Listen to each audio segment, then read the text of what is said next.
For more than 100 years, the Vaughan family from Shropshire, England farmed the 1,200 acres either side of what is now known as Vaughan's Road in Torbay. David Vaughan stopped farming there in 1971. Over the subsequent years, the Vaughan family homestead at Long Bay Park was left to the elements, vandals and squatters. 100 years of history was being left to rot. With the form of farmland in the hands of developers, the North Shore City Council zoned it for housing. If its plan is put into action, part of the land will be home for just under 5,000 people and around 1,700 homes. David Vaughan was just a young boy when, in the 1950s, he got his first taste of life on the land. My ambition as a little fella was to be on the land. I was born onto it, and I know when my brothers were old enough and were out working as well on the farm, George and I would go out to the back of the farm and we would shift ewes and lambs all day and think nothing of it. It was an activity that we enjoyed doing. I can recall going out on horseback and we would spend all day just shifting ewes and lambs. At that stage, thank goodness, we didn't have quite as many. I would say that we'd be looking at 500 or 600 ewes, but eventually the flock did get up to 1,250. 1945, 46, that's when I sort of really felt that, or Dad felt that we were old enough to do a bit of work. And I can recall going out and cutting tea tree with him, especially on the Saturday morning.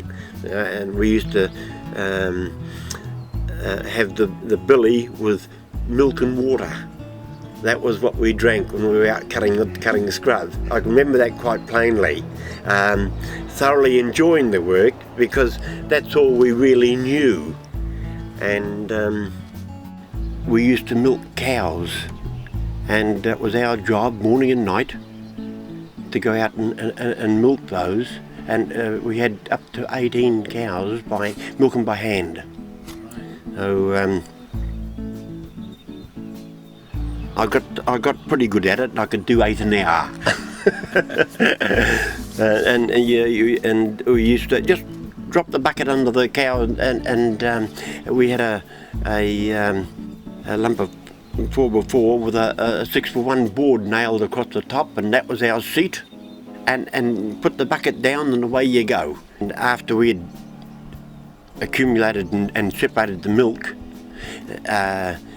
the whey went to the pigs, and the cream, Mum used to make butter. And so we used to supply the Lane's Bakery in Takapuna with the bulk of it. Homemade butter. Yeah. That was our most important job on a Saturday morning, was to separate the milk.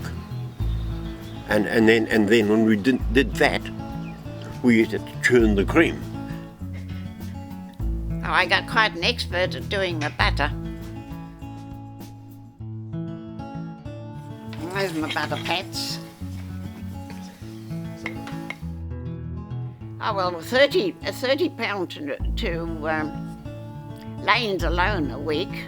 Then I used to, there was the Mumblesy at Takapuna, and then I had another one up in Aberdeen Road. She used to take £7 a week. McGregor used to take about £6. And then it was all my own making for my table. And the baker used to take the butter with no salt in it. It's best for baking. You get a bit tired in the arms patting butter. In the summertime, when it's very greasy, we used to put the cream down in a barrel of water, and then get up early in the morning and make that butter up. This photograph I had taken in 1961, before the property was actually sold. They've got the Long Bay Beach in the foreground, and it used to be the Long Bay Motor Camp, which was on my uncle's property, and that's the original homestead in the trees here. And after Mum and Dad were married, Dad built on the flat there, and we used to milk 50 dairy cows. That was the cow shed, and then the wool shed was in here. My mum and dad, they were first introduced to each other when Dad's mother was, she had a stroke, Grandma Vaughan did, and Dad had heard that there was a family of girls living over in Cowcopper Way, and he went over there and spoke to eventually Grandad, and asked if one of the girls would come and look after his mother. Eventually Mum decided that she would go, and she worked for the Vaughan in the homestead for 2 years before she was actually married. I worked for Grandma Vaughan and the family. She got very sick and that sort of thing, and I stayed there as long as I could, really. And she'd want to go down on the beach, and you'd have to go with her to look after her, you know, and that. And the Vaughans had the sheep and cattle, and I used to have a lot of cattle coming in, people coming in to buy cattle and things like that. You had your ordinary housework to do and cups of tea to get ready. We never had any power or anything like that, you know. It was wash outside. If the rain came, rush inside, and they'd boil the copper up outside, and that, and it was just all candles and things inside. That little building there on the side was known as the gum store. The gum would be embedded in the ground, you see, and eventually the gum diggers would come along, and they'd sort of it'd be like a wild boar rooting up the ground and leave holes all over the place. Not any great depth, but searching for the gum. That's gum, yeah. They have long spears, long, about, would you know the length? About a metre long. Yeah, and they stick them down in the ground, and there's a little, on the end of it, there's a little twisted wire sort of.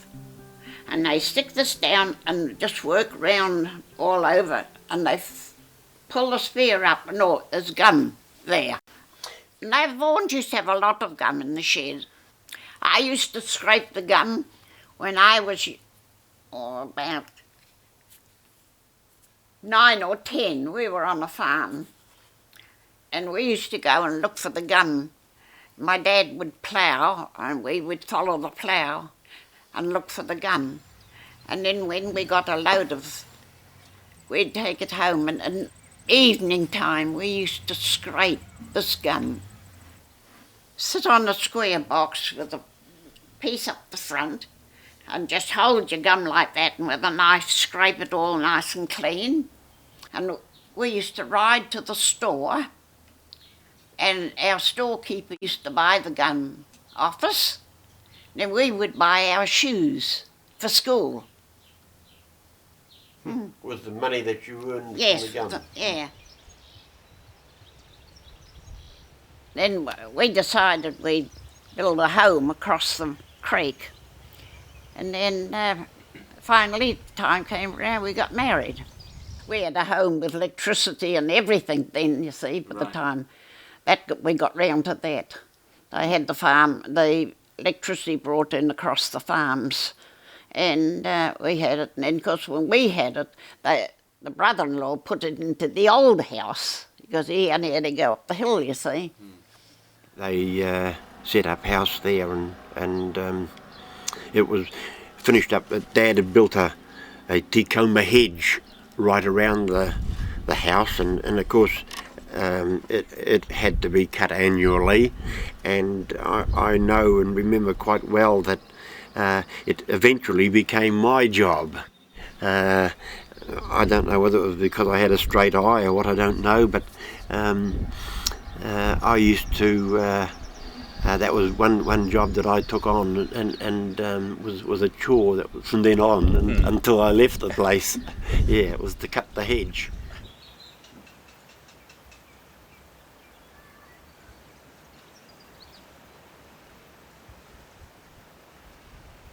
Mum was very, very hard working.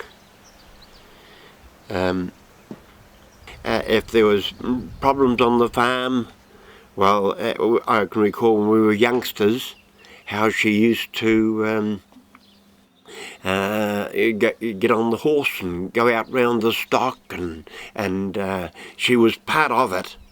She certainly had knowledge of the farming background, because even her own side of the family, they were from farming stock.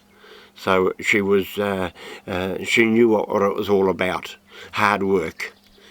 We had cattle, we had the sheep and that, and it was nothing for me to get up in the morning and that sort of thing. I'd get up in the morning and help them. You know, we had shearers in, they'd come in, arrive at 2 o'clock in the morning and that sort of thing. Get up and make them a cup of tea and bed them down and that. And then the next morning it'd be shearing starting at 5 o'clock in the morning and that. And I'd go down and help them in the shed, sometimes bale up, you know, and I'd help them sew up bales and that. I used to ride round the stock and that.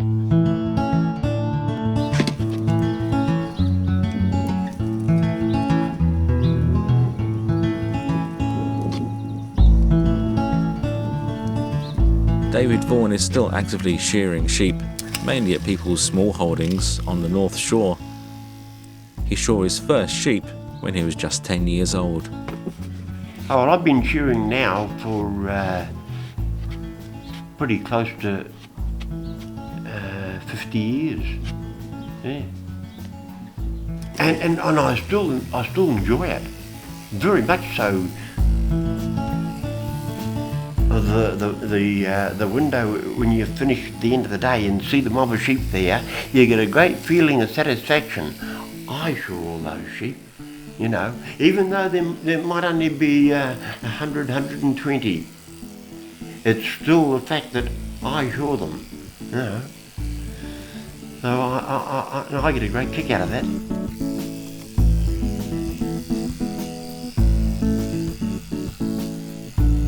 However, now I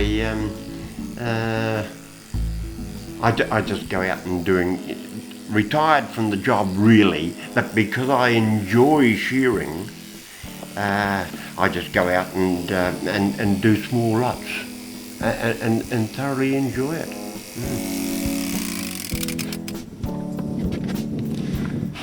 As easy as that? I wish it was what you call easy, Steve.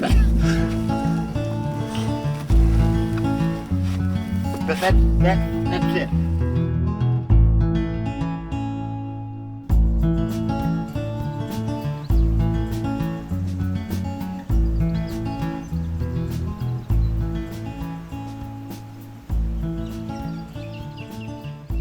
We planted right up the beach with pines and ice plants and things like that to stop the sand coming in, you see. And the Maoris used to come down off the top of the hill and that sort of thing and buy materials. The Maoris used to come down out of the bush, and just up behind that there was a Maori pa. And they'd go out and sit on the bank and sew the materials up down the side and cut a neck hole for them. And they walk away with their dress, think they were just the Lord. I say to the children, oh, they were the good old days. Oh, yeah, Nan, that's just old talk, Nan. No, it was good. You know, you could leave the doors open at night and the windows wide open at night and things like that. You felt safe, but not today.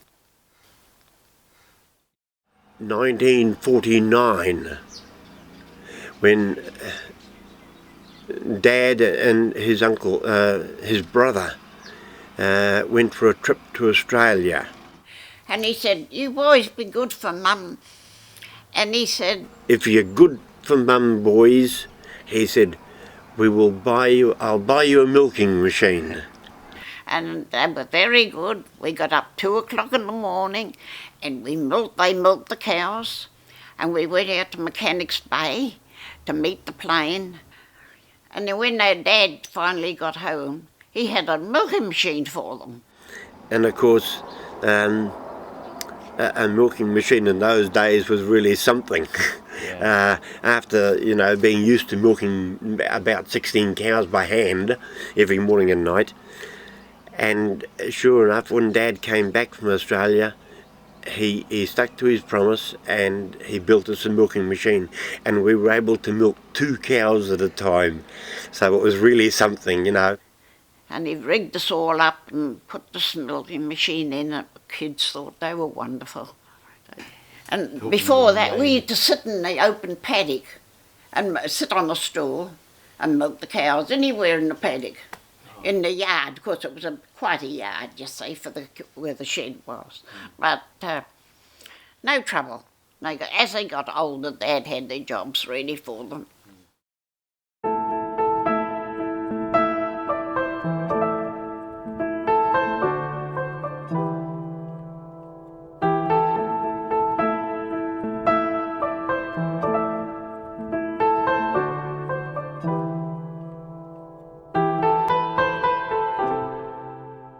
And unfortunately, Dad died in 1951.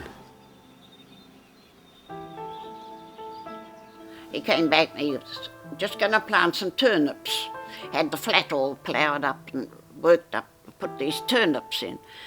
And he came in, had very swollen feet. So I said, "Oh, look, don't go out again, I'll get the doctor." I got the doctor. Doctor ordered him to bed. He went to bed on the Wednesday. On the Friday, he took a stroke. He's dead on Saturday. It was a shock to us all. And the boys was left to do the lot then. Unfortunately, I was only 13 when Dad died, and it left a big gap in my life. Not having a father for guidance.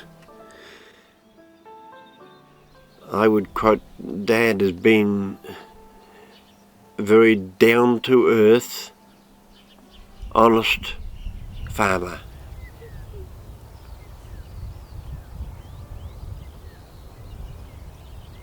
We carried on farming them under the guidance of trustees, and we did that for another 10 years. And then things just got that way, with the rates and things going up and that, we thought, well, it's not much good carrying on here, let's get out.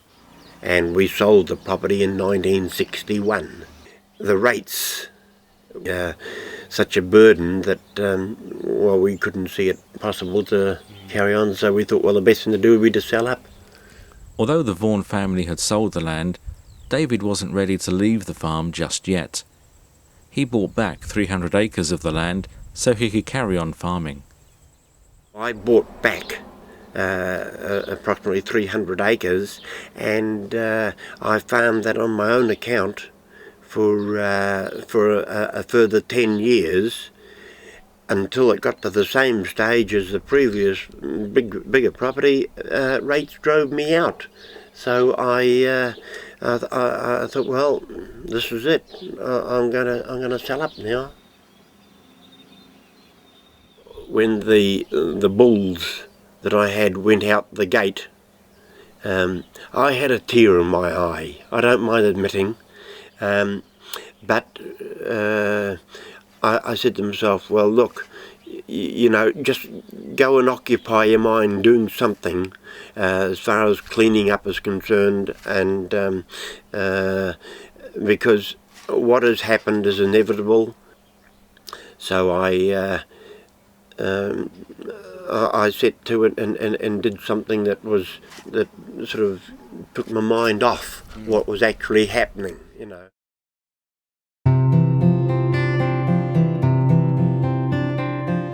This is Beach Road in Long Bay, and this is the road that's likely to cut across the former Vaughan farm within the next couple of years.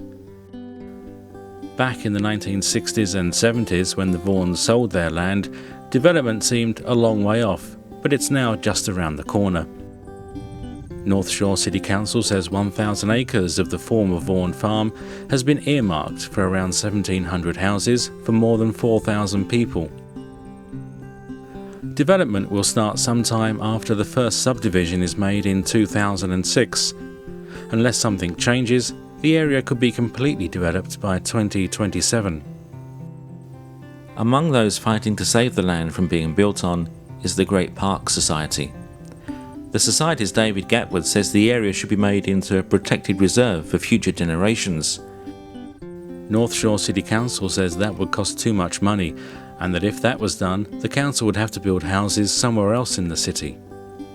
The council says the current owners of the land have the right to develop it, but that doesn't sit well with people such as David Gatwood, David Vaughan, and thousands of other people who wrote to the council objecting to the land's development in 2004.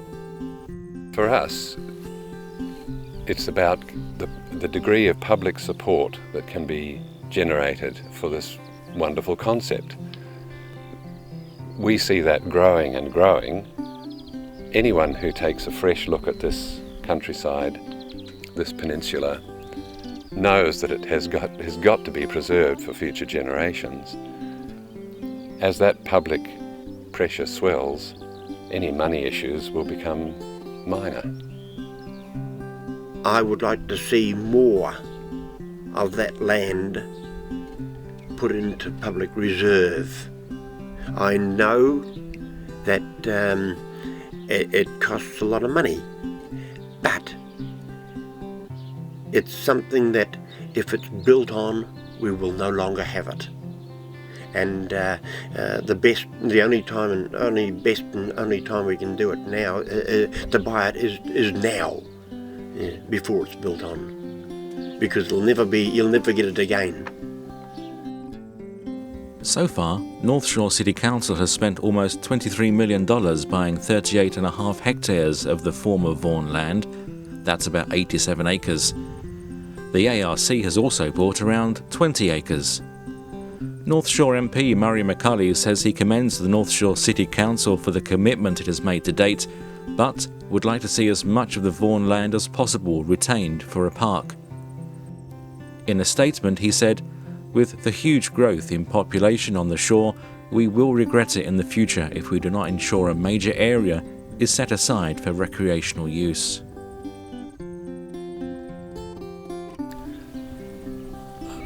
I think if we cast our eyes around us here, we can see why anyone coming fresh to this peninsula feels in their heart that it just must be preserved and restored as far as possible to a treasure that it surely can be for future generations, not just for the benefit of the human generations, but for the ecology of New Zealand.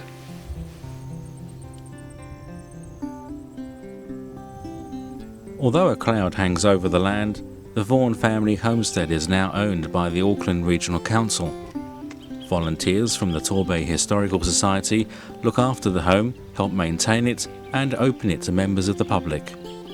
The council purchased this in 1991, so when we looked at it, and you look at it from a park perspective, it was fairly run down, the whole property, and the house itself was quite different to what you see today.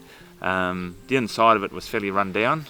Then we thought, well, what can we do with the homestead? It's a significant building on parkland, and we don't have many buildings like this around, and here was an opportunity to do some heritage sort of restoration work, but the council didn't have the funds to do the restoration. So around 1993, as I understand it, the council sort of put out expressions of interest. I was attending a meeting in Browns Bay.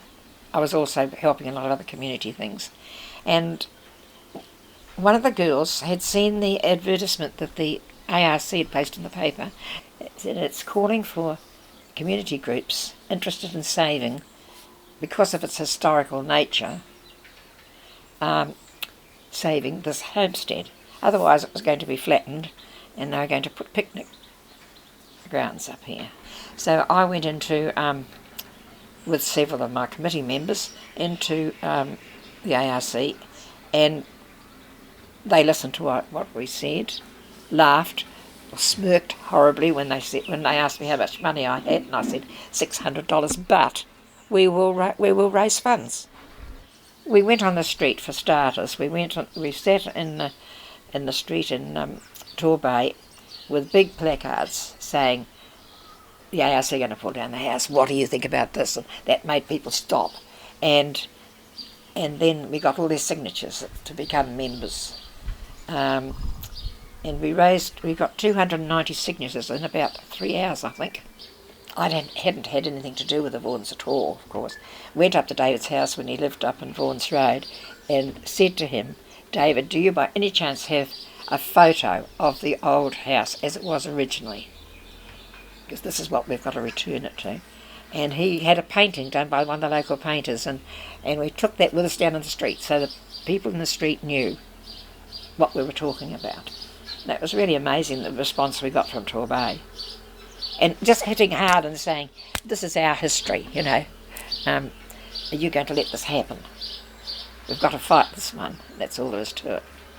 And we did. And then it went on from there. 20 months of meeting.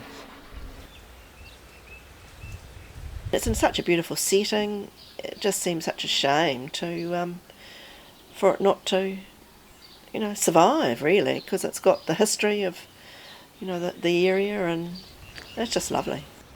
They tried every trick in the book. They really wanted to pull it down. No, there's, you get all sorts of discussion, you look through the options, what if you took it down, what if you did this, what if you did this, what if. Yeah. And like I say, the building from a heritage point of view is a significant building in the Auckland region. Finally, we got a deed from them after 20 months for 21-year deed of licence. Yeah. And there was meetings about that, of course, and the general this is what we want you to do, and not giving us much room to move, and so we had our lawyer go through that carefully, yes. But finally, and of course now we can't be told how wonderful we are. The end result looks really nice, it's a great end result, yeah. When you start on a project like this and you're wanting something and you hear about it and you go and tell them what you're doing, it's amazing how much help you get. And that's exactly what happened. I just lived it for 3 years, absolutely lived it. My whole life was around it. My family said, oh God, that house, you're not on again about that house. and I think that sort of, you've got to have enthusiasm when you're doing something like this. And you see the men that worked up here, they were so regular, they came, they said they'd be there at a certain time and they were there. And they were here, I think it was every Sunday, Wednesday and Friday, from 8 in the morning till about 1 or 2 in the afternoon. There was one person that took all the nails out and checked to make sure that piece of timber was to be kept, because it had to be re-sheathed, it had to be practically put together again. New roof, put the sprinklers right through it.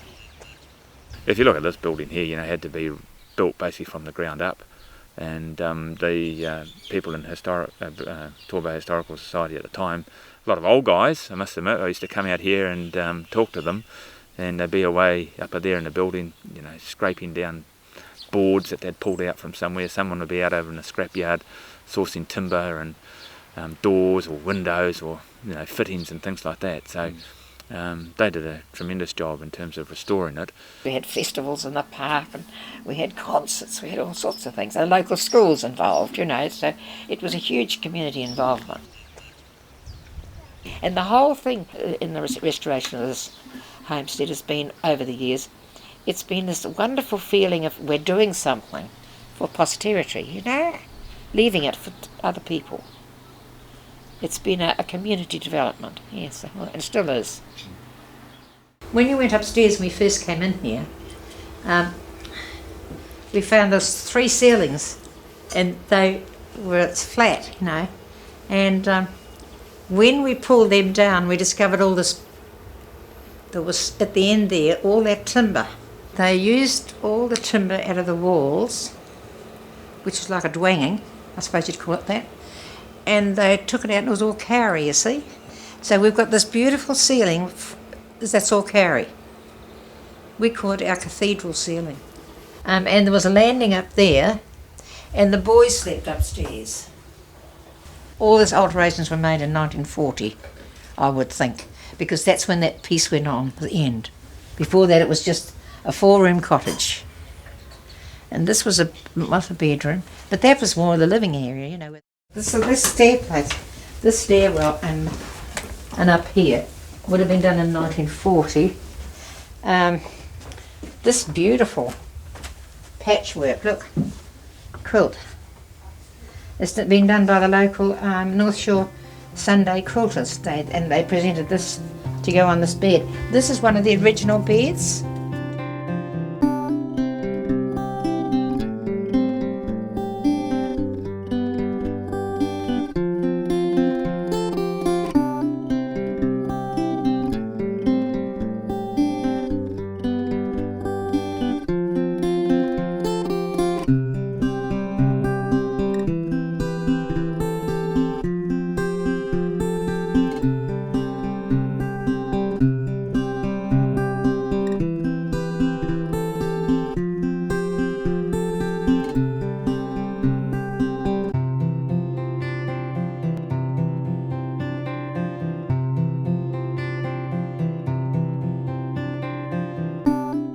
The landing came in here, and Mrs. Vaughan, just as an aside, I was told, she used to keep the flour and the sugar and that up here because it was damp. You see, they faced the thing out into the park because they came from the north of England, and see, they thought they were facing north, but they're facing south. You see here, mind you, that we wouldn't have had this lovely view of the park.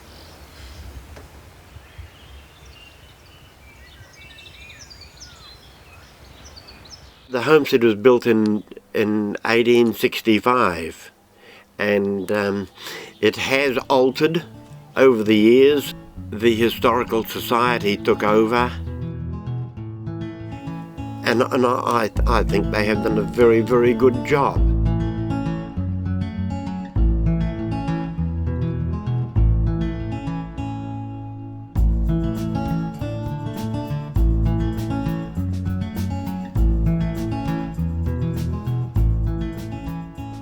To have an open day. The manager of Parks, Rob Small, was up here at the time, and we were having a little meeting up here, and he said, you must be just about ready to open, aren't you, Phil? Because I said, hey, come and have a look through and see what we've done now, you see.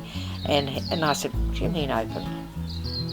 An opening, don't you mean? Like that, you see. And he said, oh, do you want an official opening? I said, I should think so, after all the work that we've put on.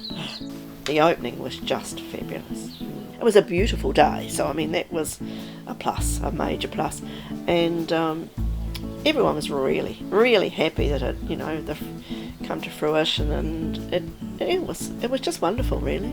A lot of people spoke, very, very good speeches, and yeah. Thank you for coming to our very special day. Project manager and I stood about here. The crowd was all around here, and we cut the cake, you know. And Mrs. Vaughan, I asked her, she didn't want to, she's so shy. But I said, oh, you have to do it, Lily, you've got to cut the ribbon. We had ribbons draped across there. Cut the ribbon. One of the stall holders did ceramics, and I said to her, could you do an 8-inch plate, and could you paint the homestead at the top? And then I'd worked out they were to be presented to all those that worked here, you see, and they're in memory of it all. And then there was a presentation of the commemorative plaques, you see.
is one thing that people still say, whereabouts, is the Vaughan homestead, and oh yes, must go and see that. There's still a lot of people that haven't actually been here.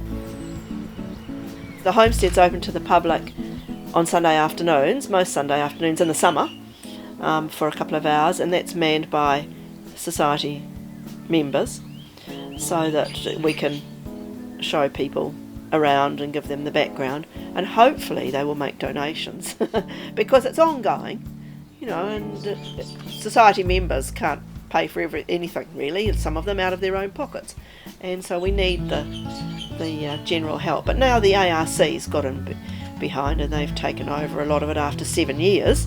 We had to keep it going for 7 years. That was part of it, and so we have, and now they're doing it. And they've painted it, and they've painted a different colour from what we'd painted it. We'd painted it white, and so we have to just sit back now and take what they do. But it's another group of people, and it's another set of ideas. But hopefully they'll keep it as original as possible. It's a privilege to be able to do something like this, to keep going for future generations. Yeah. Although restoration of the homestead has been completed, volunteers continue to refurbish and decorate the building. They have also turned their attention to the grounds of the homestead. Easy access to water is an essential requirement for any home without a mains water supply. While rainwater can be captured from rooftops and stored in large tanks, the Vaughans were lucky enough to have a bore water supply, fresh water from an underground stream. People called water diviners, who could tell where underground water supplies were, would travel around offering their services to landowners such as the Vaughans. Diviners didn't always get it right, but once a source of underground water was found, a wind-powered pump would often be used to bring it to the surface. Torbay Historical Society members have renovated and erected an old water pump in the grounds of the homestead. Although not connected to a bore water supply, it serves as a good illustration as to how the Vaughans and others like them today get their water.